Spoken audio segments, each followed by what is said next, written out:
নমস্কার বন্ধুরা, বাংলার ইনভেস্টর ইউটিউব চ্যানেলে আপনাদের সকলকে স্বাগত জানাই। চ্যানেলে প্রথমবার এসে থাকলে চ্যানেলটা অবশ্যই সাবস্ক্রাইব করে রাখবেন এবং তার সঙ্গে সঙ্গে পাশে থাকা বেল আইকনটা টিপে অল অবশ্যই সিলেক্ট করে রাখবেন, যাতেই পরবর্তী ভিডিওগুলোর নোটিফিকেশন আপনাদের কাছে সময় মতো পৌঁছে যায়। তো চলুন আজকের এই ভিডিওটা শুরু করা যাক। তো প্রথমেই দেখতে পাচ্ছেন আমাদের নিফটি ফিফটি আজকে একটু প্রেসারের মধ্যেই ছিল। প্রথম দিকে তো ভালোই চলছিল, তারপর যদি দেখেন এই 10টা সাড়ে 10টার পর থেকেই পড়তে থাকে এবং দিনের শেষে 0.31% পড়ে বন্ধ হয়েছে। আজকের দিনের যে হাই সেটা দেখতে পাচ্ছেন 24,671 এবং আজকের যে লো সেটা হচ্ছে 24,539.20। মানেই নিফটি ফিফটি এটা কিন্তু একটা রেঞ্জের মধ্যেই ঘোরাফেরা করছে। তো আজকের দিনে নিফটি ফিফটিতে এই হালকা পতন কেন দেখা গেল? তো এর আগের দিনই কভার করেছিলাম। এই ডোনাল্ড ট্রাম্প এর আগের দিন বলেছেন পরবর্তী 24 ঘন্টার মধ্যে ইন্ডিয়ার ওপর তিনি একটা অতিরিক্ত ট্যারিফ বসাবেন বা একটা বড় ধরনের ট্যারিফ বসাবেন। তো এই কারণের জন্য গতকাল যে গিভ নিফটি সেটা প্রায় 100 পয়েন্ট পর্যন্ত পড়া ছিল। তো তারই যে এফেক্ট সেটা কিন্তু মার্কেটে পড়েছে।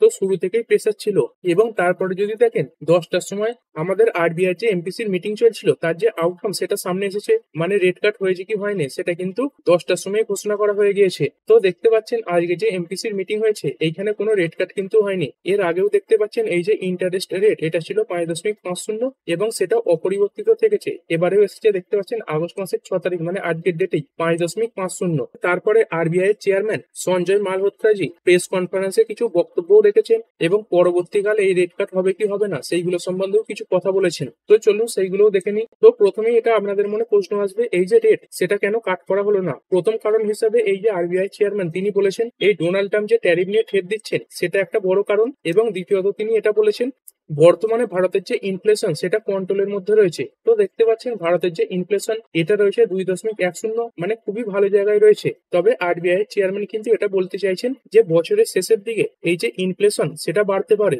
তো এই দুটো কারণকে মাথায় রেখেই তিনি কিন্তু বর্তমানে রেট কাট করেননি। তবে কিছু ভালো সংকেতও আছে। এই যে জিডিপির গ্রোথ ফোরকাস্ট সেটা রাখা হয়েছে 6.5%, এবং যদি ইনফ্লেশনের ফোরকাস্ট এটা দেখেন এটা রাখা হয়েছে 3.1%। আগে এই যে ইনফ্লেশনের ফোরকাস্ট বা অনুমান এটা করা ছিল 3.7%। তো দেখতে পাচ্ছেন এই যে মূল্যবৃদ্ধির অনুমান সেটা কিন্তু অনেকটাই কমানো হয়েছে। আর এই সিদ্ধান্তের পরে দেখতে পাচ্ছেন আমাদের যে ইন্ডিয়ান মার্কেটের ইন্ডাইসেস গুলো রয়েছে এই নিফটি ফিফটি এটা 0.18% পড়েছিল এবং যদি দেখেন এই যে সেন্সেক্স এটাও কিছুটা পড়েছিল। এবং পরবর্তীকালে রেট কাট হবে কি হবে না সেই বিষয়ে প্রশ্ন করা হলে তিনি এটাই বলেছেন পরবর্তী যে ডেটাগুলো আসবে ইনকামিং ডেটাগুলো এইগুলোকে মাথায় রেখেই এই যে রেটের সিদ্ধান্ত সেটা কিন্তু নেওয়া হবে। তো যেহেতু এই মিটিং এ আজকে রেট কাট হয়নি সেই কারণে কিন্তু মার্কেট আজকে কিছুটা খারাপ রিয়াক্ট করেছে, কারণ অনেক বড় বড় অ্যানালিস্ট এটা মনে করছিল যে একটা 25 বেসিস পয়েন্টের রেট কাট হওয়ার সম্ভাবনা রয়েছে। আর এরপরে যদি ইন্ডাইসেস গুলো দেখি নিফটি ফিফটি এটা তো 0.31% পড়েছে, তবে নিফটি নেক্সট ফিফটি এটা 0.68% পড়ে গেছে।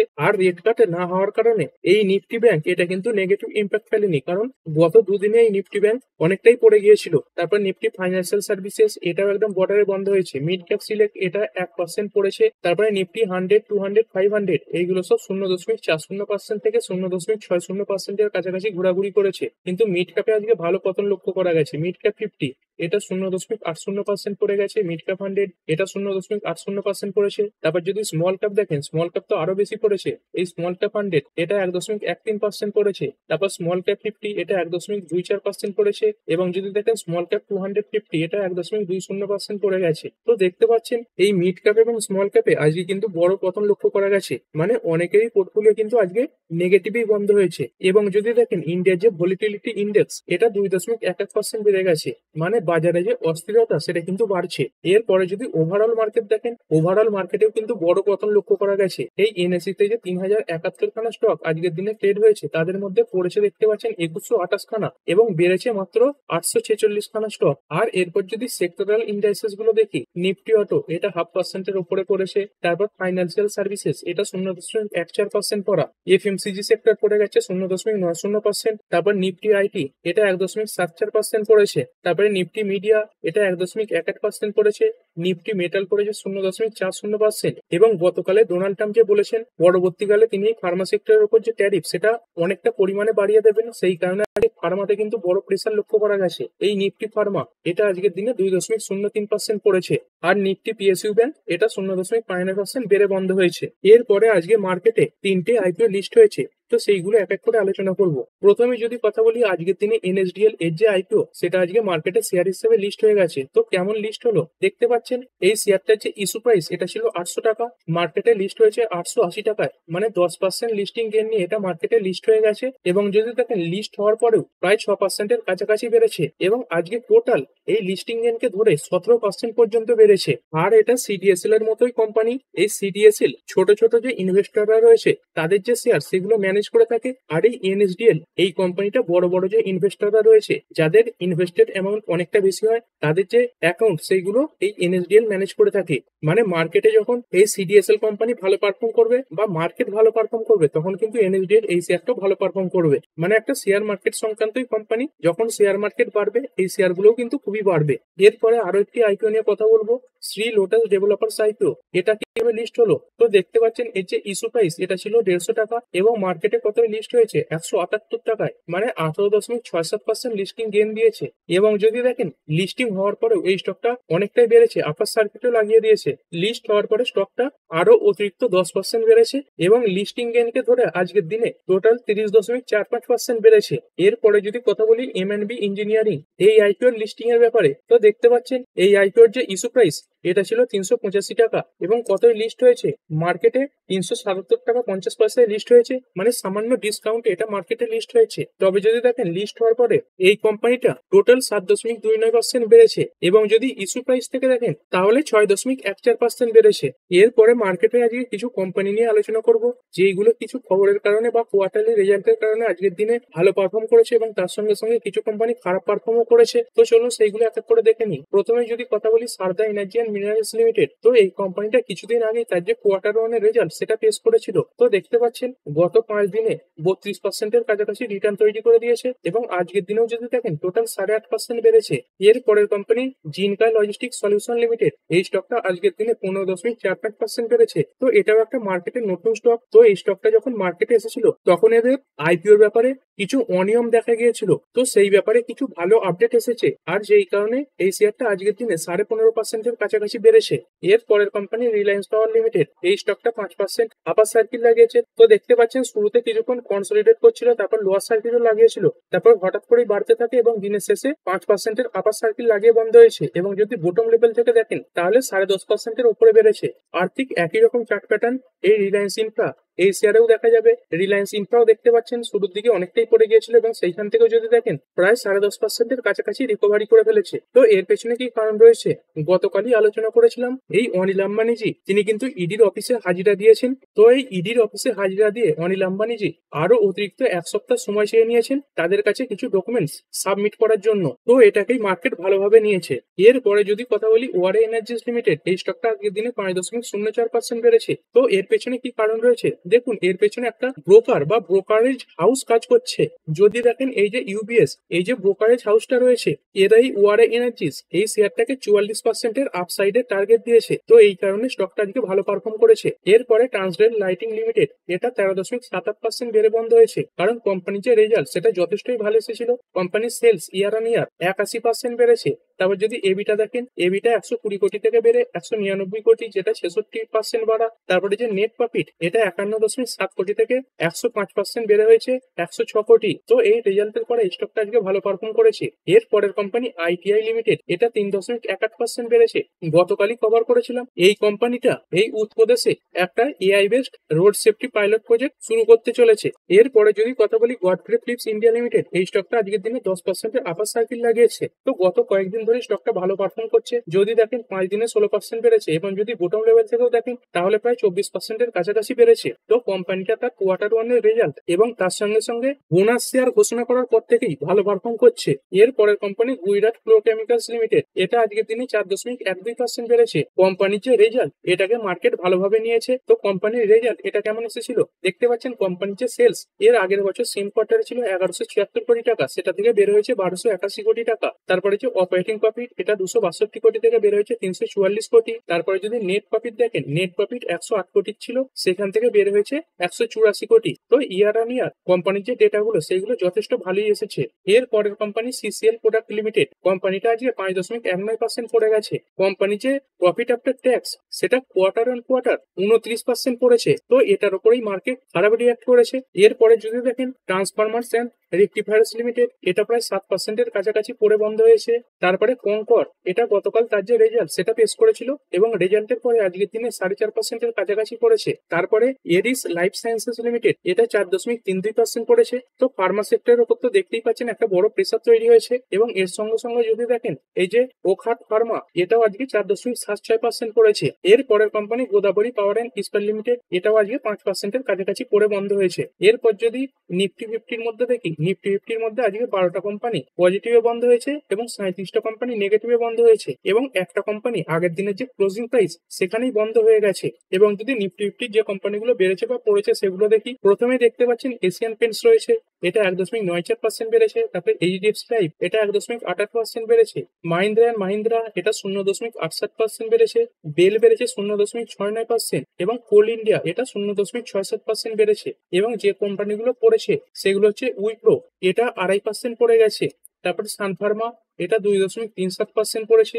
জিও ফাইন্যান্স পড়েছে 2.06%। টেক মাহিন্দ্রা পড়েছে 2.05% এবং ইন্ডাসইন্ড ব্যাংক, এটা 1.97% পড়েছে। এর পরের কোম্পানি ইথপ্যারি লিমিটেড। তো মুরুগাপ্পা গ্রুপের এই কোম্পানিটা সুগার সেক্টরে কাজ করে থাকে। আর যেহেতু সুগার সেক্টরে কাজ করে, তার মানে এই কোম্পানিটা ইথানলের সঙ্গে যুক্ত আছে। তো আপনি যদি ইথানল সেক্টরের প্রতি ইন্টারেস্টেড হয়ে থাকেন তাহলে এই কোম্পানিটাকে স্টাডি করতে পারেন। কোম্পানিটা দেখতে পাচ্ছেন আজকের দিনে একসময় একটা বড় জাম্পও কিন্তু দেখিয়েছিল।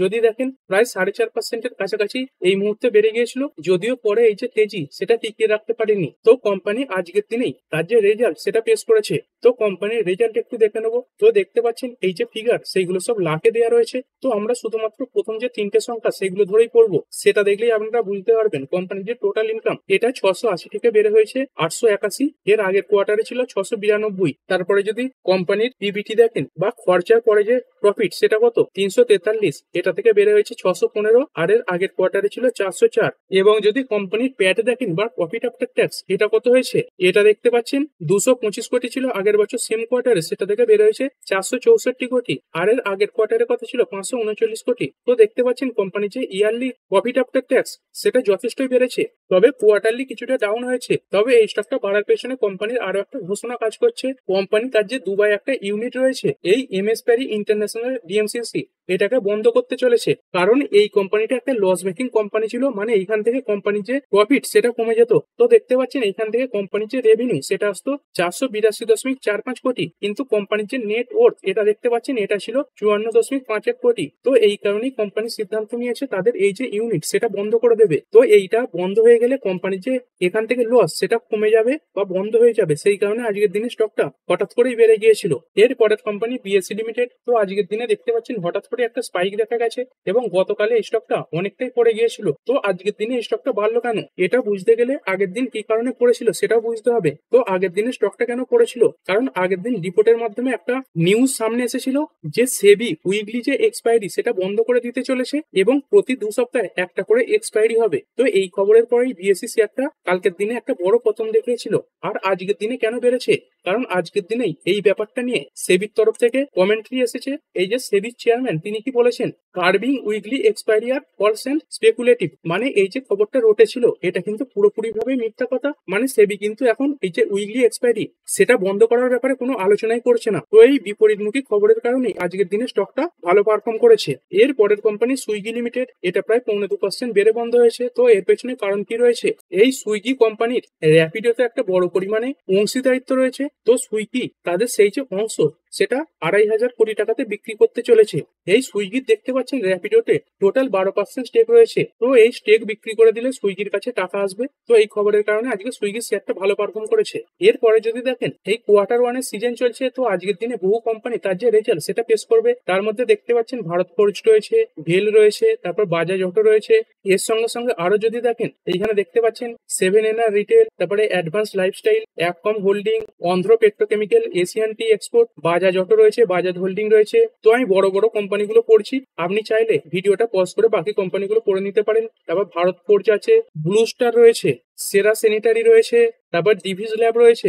আর এর আগে তো ইটকারি এর যে রেজাল্ট সেটা কভার করলাম, তার সঙ্গে সঙ্গে ফোর্টিস হেলথ কেয়ার রয়েছে। তো আপনি ভিডিওটা পজ করে এই যে শেয়ারগুলোর নাম যেগুলো আজকে কোয়ার্টারলি রেজাল্ট পেশ করবে সেগুলো পড়ে নিতে পারেন। তো এত কোম্পানি তো একদিনে কভার করা সম্ভব নয়, তো সেই কারণে আপনি চাইলে এই চ্যানেলের সঙ্গে যুক্ত যে টেলিগ্রাম গ্রুপ আছে সেখানে জয়েন হতে পারেন, এবং সেখানে কোনো কোম্পানির রেজাল্ট সম্বন্ধে জানতে চাইলে সেখানে মেসেজ করে দেবেন, তো তার যে রেজাল্ট সেটা আপনারা পেয়ে যাবেন। তো এই ভিডিওতে দুটো কোম্পানির যে কোয়ার্টার ওয়ানের রেজাল্ট সেগুলো পড়বো, এবং এগুলো বড় বড় কোম্পানি। প্রথম যে কোম্পানিটা এটা হচ্ছে বাজাজ অটো লিমিটেড। তো কোম্পানির রেজাল্ট কেমন এসেছে? কোম্পানির সেলস ইয়ার অন ইয়ার 10% বেড়েছে, 11,932 কোটি থেকে বের হয়েছে 13,133 কোটি, এবং কোয়ার্টারলিও যদি দেখেন তাহলে এই ডেটা ভালো। তারপরে যে এবিটা, এটাও ইয়ার অন ইয়ার এবং কোয়ার্টার অন কোয়ার্টার ভালো এসেছে। তারপরে যদি নেট প্রফিট দেখি, এর আগের বছর সেম কোয়ার্টারে কোম্পানির নেট প্রফিট ছিল 1942 কোটি টাকা, সেটা থেকে বেড়ে হয়েছে 2210 কোটি, আর এর আগের কোয়ার্টারে ছিল 1802 কোটি। আর এরপরে আরো একটি কোম্পানি দেখে নেবো, এই ডিভিস ল্যাব। এই স্টকটাও আজকের দিনে তার যে রেজাল্ট সেটা পেশ করেছে। তো কোম্পানির রেজাল্ট কেমন? কোম্পানির যে সেলস ইয়ার অন ইয়ার 14% বেড়েছে, 2118 কোটি থেকে বেড়ে হয়েছে 2410 কোটি, কিন্তু কোয়ার্টারলি সামান্য পড়েছে। তারপরে যে এবিটা, এটা 622 কোটি থেকে বেড়ে হয়েছে 729 কোটি, এটাও কোয়ার্টারলি পড়েছে। তারপরে যদি কোম্পানির নেট প্রফিট দেখি, কোম্পানির নেট প্রফিট 430 কোটি থেকে 27% বেড়ে হয়েছে 545 কোটি, কিন্তু কোয়ার্টারলি কিছুটা পড়েছে। আর এই ভিডিওটা এখানেই শেষ করছি। পরবর্তী ভিডিওতে আরো কিছু কোম্পানির কোয়ার্টার ওয়ানের রেজাল্ট এবং তার সঙ্গে সঙ্গে যেই কোম্পানিগুলোর জন্য খবর আসবে সেইগুলোকে কভার করা হবে। তো ঠিক আছে বন্ধুরা, আশা করছি ভিডিওটা আপনাদের ভালো লেগেছে। আপনি চাইলে এটাকে লাইক এবং শেয়ার করতে পারেন। আর শেয়ার মার্কেট সংক্রান্ত ডেইলি নিউজ আপডেট পেতে চ্যানেলটা সাবস্ক্রাইব করে রাখবেন, এবং পাশে থাকা বেল আইকনটি টিপে অল অবশ্যই সিলেক্ট করে রাখবেন, যাতে পরবর্তী ভিডিওর নোটিফিকেশন আপনার কাছে সময় মতো পৌঁছে যায়। আর হ্যাঁ, ভিডিওটি শুধুমাত্র ইনফরমেশন এবং এডুকেশনাল পারপাসের জন্য বানানো হয়েছে। আমি সেবি রেজিস্টার্ড নই, তাই কোনো প্রকার শেয়ারে কোনো প্রকার বাই, সেল, হোল্ড বা অ্যাভারেজ করার কোনো সিদ্ধান্ত নেওয়ার আগে আপনার যে ফাইন্যান্সিয়াল অ্যাডভাইজার আছে তার সঙ্গে অবশ্যই আলোচনা করবেন। দেখা হচ্ছে পরের ভিডিওতে। ধন্যবাদ।